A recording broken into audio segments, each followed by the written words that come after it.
ఇక్కడ అమిత్ షా ఏమంటుండు, పవన్కు షాక్, తెలంగాణలో ఒంటరి పోరేనన్న అమిత్ షా. ఎస్, నిజంగా తెలంగాణలో ఒంటరి పోరే చేయాలి బీజేపీ. ఒంటరి పోరు చేస్తే ఎన్ని ఓట్లు పడతాయో తెలుస్తుంది, ఎన్ని ఓట్లు పడతాయో తెలుస్తుంది. ఇప్పుడున్న పరిస్థితులల్లా బీజేపీ కూడా ఓటేస్తే నిజంగా వాడు వెదవనే. బీజేపీ ఓటేసినోడు నిజంగా వెదవనే. ఇప్పుడున్న పరిస్థితులల్లా భారతదేశ ఆర్థిక వ్యవస్థ, ఆర్థిక పరిస్థితిని చూసి బీజేపీ కోరన్న ఓటేస్తే మాత్రం ఇక వాళ్ళంతా వెదవ ఇంకో ఉండరు. ఇది వాస్తవం. ఇది ఆలోచన చేసుకోరు. నేను అంటున్నాను కాదు, నా మీద కోపం వస్తే తిట్టురు, కానీ మీరు ఒకసారి ఆత్మపరిశీలన చేసుకోరు. మిగతా ఛానళ్ళు చూడురి, గూగుల్లో సెర్చ్ చేయరు, ఎక్కడనన్నా సెర్చ్ చేయరు. చాట్ జీపీటీ ఉన్నది, అన్ని రకరకాలు ఉన్నాయి కదా మీకు, దాంట్లో చెక్ చేసుకోరు. ఏఐ ఉన్న దాంట్లో అన్నిట్లలో చెక్ చేసుకుంటే మీకు తెలుస్తుంది. పవన్ కళ్యాణ్ కూడా చాలా మంచిది, ఎందుకంటే బీజేపీతో కలిసి వస్తే ఉన్న ఓట్లు కూడా రావు. ఇది మంచి పని. ఇది ఏ పార్టీతో పొత్తు పెట్టుకోబోమని హోంమంత్రి స్పష్టం. నువ్వు ఎవరితో పొత్తు పెట్టుకోకు. హోంమంత్రి అమిత్ షా ఎవరంటే, ఇప్పుడు అమిత్ షా ఎవరంటే భారత ప్రధాని అన్నట్టే. ఆయన పేరుకు హోంమంత్రి, చక్రం తిప్పేది మొత్తం అమిత్ షా. అమిత్ షా కనుసన్నల్లనే బీజేపీ పరిపాలన సాగుతున్నది. కేంద్ర ప్రభుత్వం పరిపాలన అమిత్ షా కనుసన్నల్లనే సాగుతున్నది. మోడీని మొన్నటికి ఆయనని క్లోజ్ చేసిరు, ఆయనని సైలెంట్ చేసిరు. ఇదే జరుగుతున్నది, ఇదే జరుగుతుంది. ఇంకా రేపు నెక్స్ట్ అమిత్ షా అనే ప్రధానమంత్రి అభ్యర్థి, గుర్తుపెట్టుకోరి.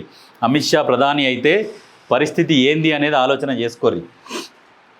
సొంతంగానే అధికారంలోకి వస్తామని వ్యాఖ్యలు, సొంతంగా కాదు, మీరు రారు. ఇప్పుడు మీరు ఎట్లయితే బెంగాల్లో మమతా బెనర్జీ పార్టీ నుంచి ఒక 20 మంది ఎంపీలని మీ దాంట్లోకి తీసుకున్నారు, ఇప్పుడు వాళ్ళని భయపెట్టి తీసుకున్నారు. కానీ నెక్స్ట్ ఎలక్షన్లల్లో అక్కడ మమతా బెనర్జీ కొత్తోళ్ళని ఎవరిని తీసుకొచ్చి పెట్టినా మళ్ళీ వాళ్ళే గెలిచే అవకాశం ఉంటుంది. ఇది మాత్రం పక్క. అప్పుడు ఎట్లా ఉంటుందంటే, తుఫాన్ వస్తుంది చూడు, తుఫాన్ లాగా అధికారంలోకి వస్తారు. మమతా బెనర్జీ కావచ్చు, ఇటు ఇండియా కూటమి కావచ్చు, మిగతా పార్టీ బీజేపీ వ్యతిరేక పార్టీలు ఏవైతున్నాయో అన్ని అధికారంలోకి వచ్చేస్తాయి ఆటోమేటిక్గా. ఇది మాత్రం 100% వాస్తవం. ఎందుకంటే మీరు తీసుకుంటున్న నిర్ణయాలు, మీరు చేస్తున్న పనులు ఏవైతున్నాయో వీటన్నిటి మీద ఆలోచన చేస్తే ప్రజలు ఖచ్చితంగా మీకు బుద్ధి చెప్తారు. ఇది మాత్రం 100% వాస్తవం. కూటమి పొత్తులు ఏపీకే పరిమితమని సంకేతాలు ఏముండదు. మీరు మళ్ళీ ఇక్కడికి రావాలని ప్రయత్నం చేస్తారు. ఖచ్చితంగా మీ ఆలోచన విధానం మొత్తం ఇక్కడనే ఉన్నది. ఆ టీడీపీని కాపాడుకుంటూ జనసేనని కలిపి మీరు వచ్చి ఆ ఓటు బ్యాంకుతోనే ఇక్కడేదో కొల్లగొడదామని ఆలోచన చేస్తారు. కానీ మీరు మాత్రం ఒక్క సీటు కూడా గెలవరు. ఎంపీ సీటు తెలంగాణలో, ఎమ్మెల్యే సీటు ఒకటి గెలుస్తారు. ఆ ఒకటి ఏదో డిసైడ్ చేసుకోరు. కానీ బీజేపీకి ఒకటే ఎమ్మెల్యే సీటు వస్తుంది.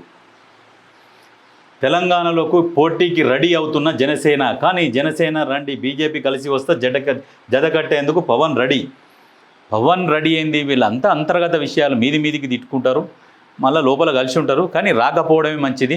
పవన్ కళ్యాణ్ ఒంటరిగా పోతేనే జర ఎంతో కొంత మేలు జరుగుతుంది. కాకపోతే నాకు ఇంత ఓటు బ్యాంక్ ఉంది అని చెప్పుకోవడానికి వీలుంటుంది. వాళ్ళతో కలిసిపోయారు అనుకో, అందరికి అదే ఓట్లు వస్తాయి, నీకు వచ్చే ఓట్లు కూడా వాళ్ళు పొత్తు పంచుకుంటారు.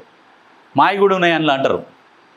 నీ ఓటు బ్యాంక్ ఎంత ఉందో తెలవాలంటే ఒంటరిగా పోటీ చేయాల్సిందే పవన్ కళ్యాణ్.